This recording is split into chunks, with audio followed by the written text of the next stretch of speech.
السلام علیکم، میں ہوں رضوان اشرف۔ پاکستانی یوٹیوبر رجب بٹ کراچی کے اندر سٹی کورٹ کے اندر پیش ہوئے۔ وہاں پر وکلاء کی جانب سے ان کے اوپر تشدد کیا گیا، ماردھاڑ کی گئی، ان کے کپڑے پھاڑ گئے اور انہیں تشدد کا نشانہ بنایا گیا۔ اس کی ویڈیوز سوشل میڈیا کے اوپر وائرل ہیں۔ لیکن یہ معاملہ کیا ہوا، کیوں انہیں مارا گیا؟ اس سے ایک دن پہلے، 2 دن پہلے یا کچھ ٹائم پہلے انہوں نے ایک ولاگ کیا، اس کے اندر انہوں نے کس طریقے سے وکلاء کو ٹارگٹ کیا، نشانہ بنایا۔ کیا انہوں نے خود اس چیز کا ایک جواز فراہم کیا، یا یہ جو تشدد کیا گیا یہ غیر ضروری تھا؟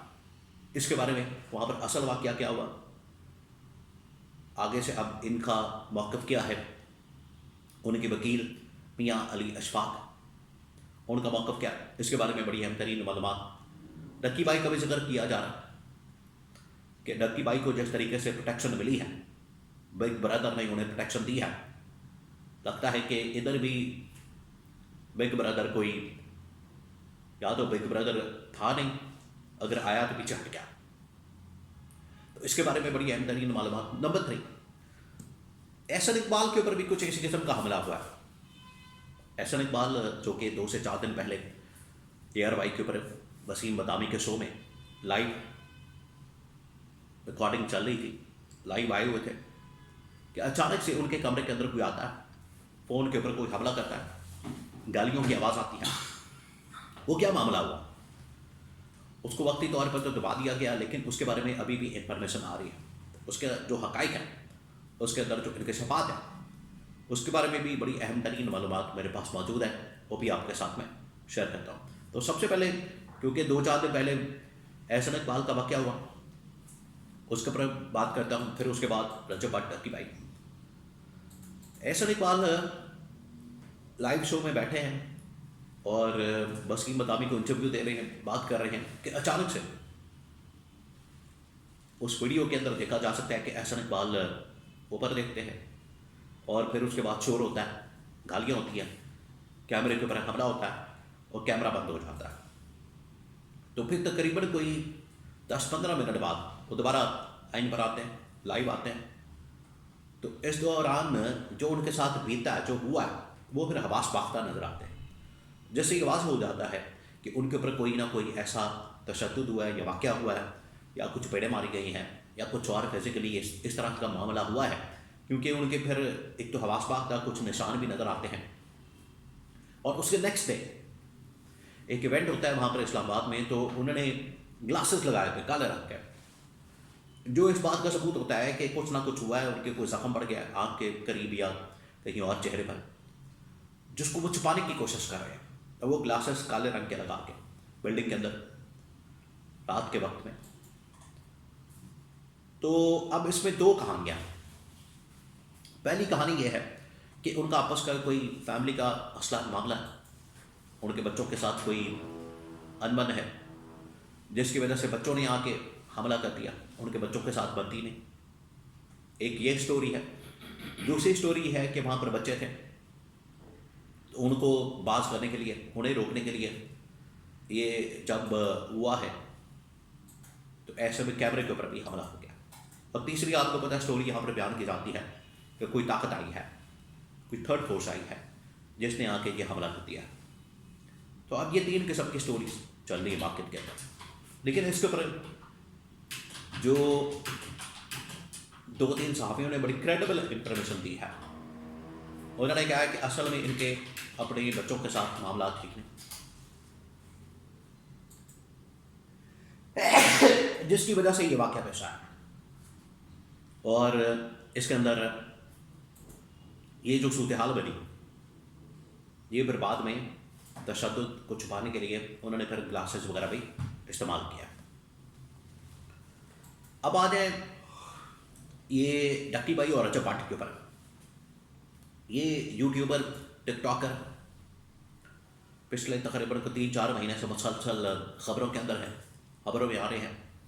ویسے تو آپ کو پتہ ہے ان کی جو فالوئنگ ہے لاکھوں کے اندر ہے، کروڑوں کے اندر ہے۔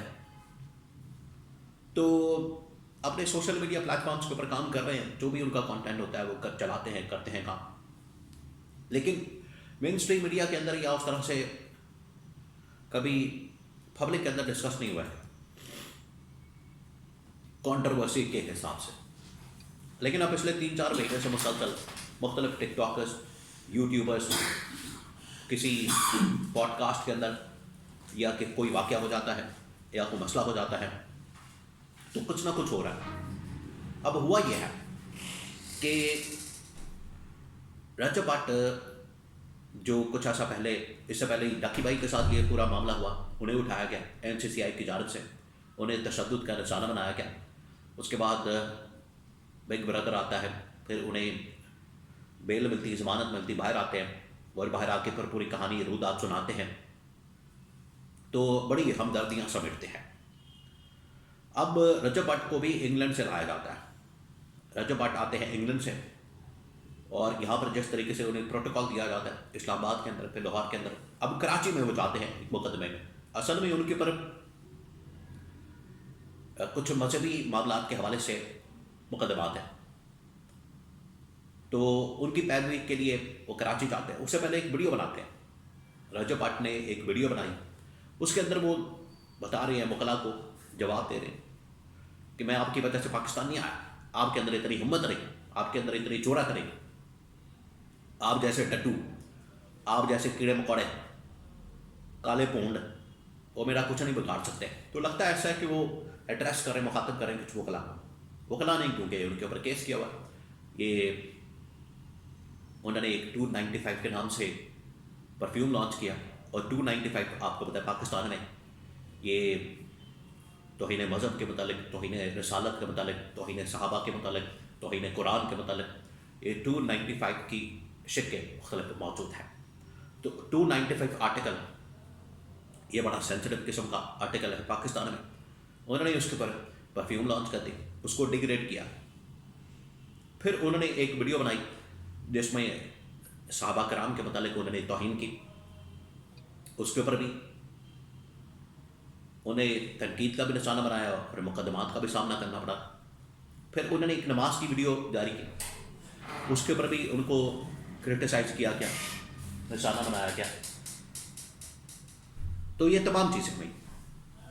اب کیونکہ کراچی گئے، کراچی میں یہ معاملہ سامنے آیا، وہاں پر پھر انہیں پھینٹی پڑی، یہاں پر پھر انہیں تشدد کا نشانہ بنایا گیا. تو یہ فیملی بلاگنگ کرنے والے اگر اپنی فیملی بلاگنگ کی طرف، ولاگس کی طرف توجہ دیں زیادہ بہتر ہے. اس طرف آتے ہیں، کانٹروورسی پیدا ہوتی ہے، معاملات بگڑتے ہیں، اشتعال پیدا ہوتا ہے، لوگ پھر مار دھاڑ کے اوپر آتے ہیں. تو اس کو اوائڈ کرنا چاہیے آخری حد تک. بہرحال پھنس گئے، ٹریپ ہو گئے، اور پھر ان کی خوب درگت بنا چاہیے.